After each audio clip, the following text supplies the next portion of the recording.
Hi friends! It's crazy how much can change between your first set and your second set.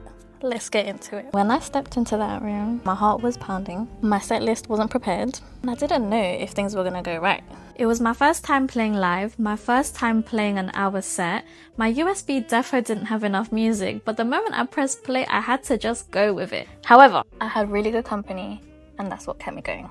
In my first set, I barely practiced. In fact, I practiced on my baby DZJ 200s, and if you know what they are, they're so small and they're so cute, but nothing compared to the big ones. So in my second set, the way I prepared for it was to actually book out a space and practice like 3 times a week. I wanted to get used to the actual decks. I made sure I practiced loads, and in those 2 weeks of practice, I progressed so much. I learned things that I should have learned when I was first learning how to DJ. For example, master tempo.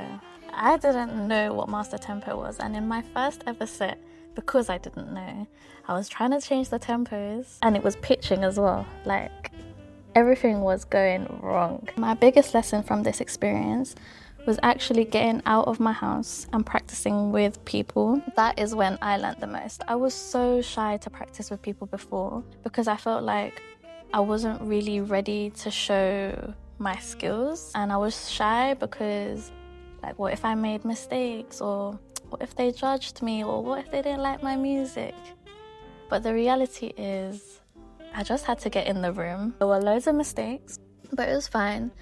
And one thing that I watched back was that I actually gave myself a pep talk during my set, and it was kind of cute because it was like, oh, even though I made mistakes, I was still telling myself it was okay.